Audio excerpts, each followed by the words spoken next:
Cistas, os oradores, Ah. são esses que transmitiam a história. E hoje por hoje, já não mais.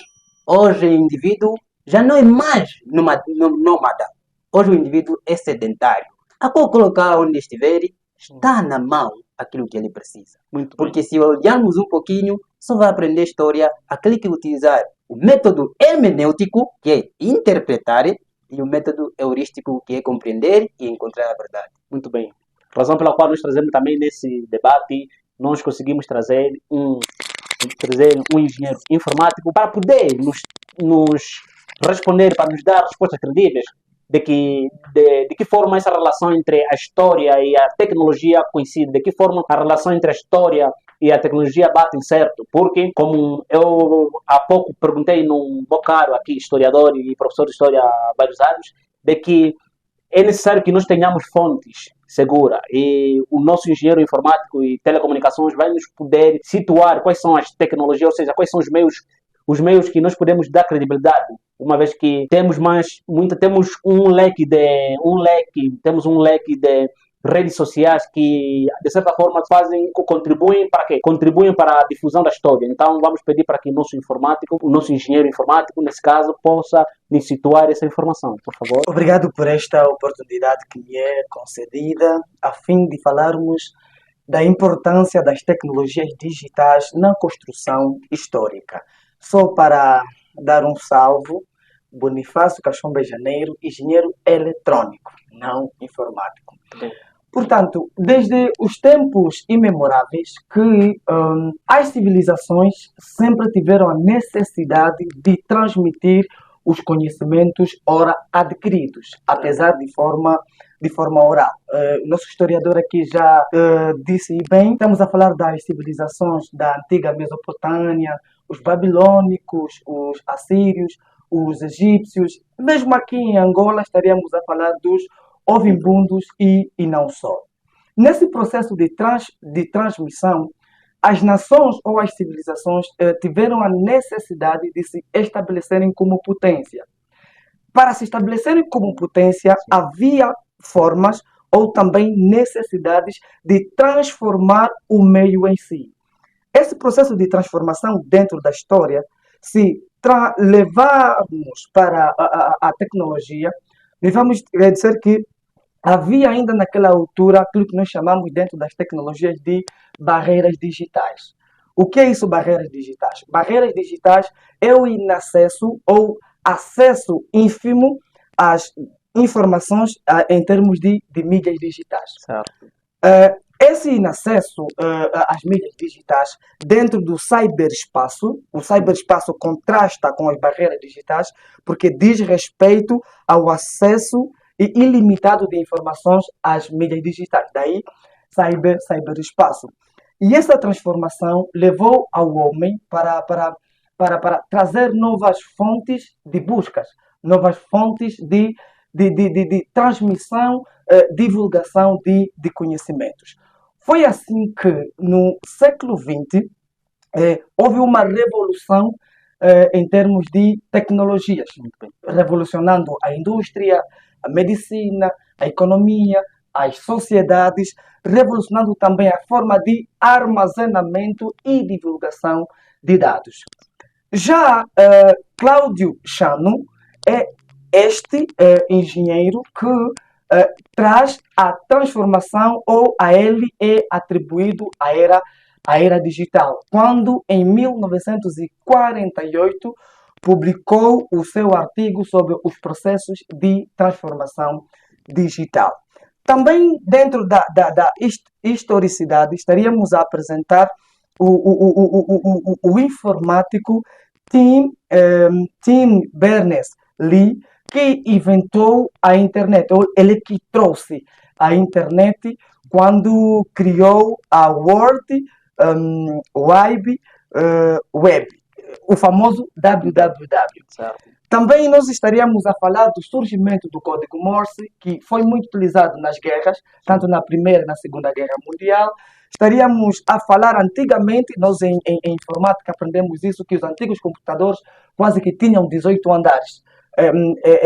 O funcionamento era a base de transistores e válvulas que em cada minuto queimava uma válvula, um transistor ao longo das guerras, digamos assim. Esse processo de transformação trouxe computadores em miniaturas, os nossos telemóveis, os computadores pessoais em si, os televisores e tudo mais. Um outro dado muito importante que poderíamos avançar em termos de história tecnológica é o surgimento de transmissão de dados intercontinental, que hoje os continentes estão ligados através dos cabos que, em termos de transmissão, chamamos de FO, ou seja, fibras ópticas e também os sistemas satelitais. Pronto, estaremos aqui a elencar diferentes dados históricos ligados às TICs que trariam um impacto histórico muito grande, mas por agora vamos ficar por estas. Muito bem. Eu gostaria de saber, na visão do nosso engenheiro, quais são as tecnologias digitais que são mais promissoras na construção histórica? Uma vez que nós conseguimos ver que existem várias redes sociais e essas redes sociais têm a capacidade de nos fazer lembrar, as redes sociais têm a capacidade de nos situar no tempo, têm a capacidade de nos fazer uma recordação daquilo que nós vivemos. Hoje, por exemplo, você no Facebook colocas uma foto hoje, ou mais no Facebook, eu diria mais no Facebook, dentro de um ano, X anos, ele vai recordar, vai te recordar daquela memória e automaticamente nós conseguimos ver, conseguimos analisar até que ponto. Então, eu gostaria de saber, no leque das redes sociais que nós temos, quais são as redes sociais que são mais promissoras, ou seja, que têm uma credibilidade histórica, que ajudam na construção da história? Hoje, as tecnologias permitem o acesso rápido às informações, que fique claro. Primeiro. Segundo, tornam as tarefas mais fáceis. Sim. Antes de responder, permitam-me aqui descrever alguns dados importantes que atualmente, ainda bem que os nossos internautas estão aí do outro lado a acompanhar, de que hoje as tecnologias trazem aquilo que nós chamamos de realidade virtual. Segundo, temos a robótica. Terceiro, nós temos a realidade aumentada, temos os softwares, temos os drones e também temos o IoT, que é Internet das Coisas, Internet of Things. O que é isso? Se pegarmos estes dados ou estas tecnologias e transportarmos para a construção da história, nós veremos que a história faz o uso destes recursos, desde as escavações robóticas, nós hoje já temos isso. Sim. Fazem também o uso de softwares de leituras, usam drones para mapeamento de espaços históricos, usam formas de reconhecimentos através de uso de aplicações. Agora, indo dentro daquilo que é a questão que me é colocada sobre o uso das redes sociais, prontos. Na verdade, dentro de tão pouco tempo, um dos recursos mais importantes a ser utilizado a nível do mundo serão as informações. Ok? Ou seja, as redes sociais hoje surgem para limitar o distanciamento de espaço.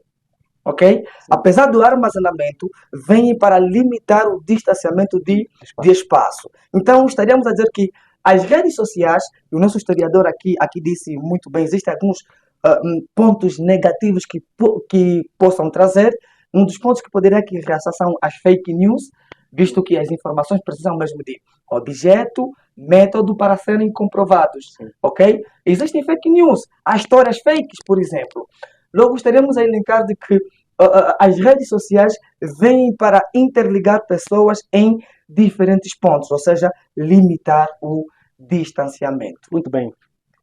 Muito bem. Eu gostaria de saber como é que nós, por exemplo, visto que a história é feita oralmente, é feita pelos historiadores principalmente, e é feita pelo ser humano, e como nosso historiador muito bem disse, na construção da história nós devemos levar alguns pontos, tais como devemos saber situar o tempo, temos que saber a pessoa, a pessoa quem fala, se realmente essa pessoa tem credibilidade de falar aquele assunto ou não. Até que ponto nós vamos lidar com as fake news, uma vez que sabemos de que uma história não bem contada, uma história não, como posso dizer, uma história que não foi bem averiguada, até que ponto as tecnologias digitais ajudam a delimitar, ou seja, ajudam a fazer com que a informação, as informações falsas não possam ter credibilidade, não possam estragar aquilo que a história é, porque a história é a ciência da vida, a história é a ciência do passado, mas é a ciência de que perspectiva ao futuro.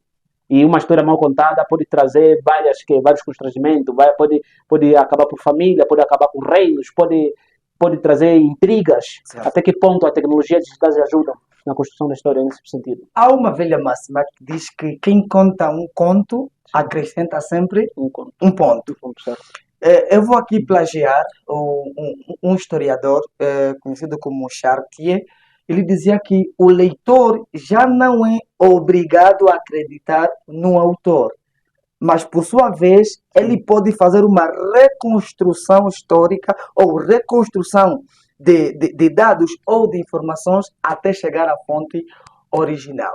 Ou seja, até que certo ponto nós devemos lidar com estes dados de fake news. É o seguinte: todo e qualquer investigador precisa levar em conta os seguintes dados em termos tecnológicos. É que a tecnologia traz uma nova postura pedagógica para podermos compreender a geração ou a nova geração da internet.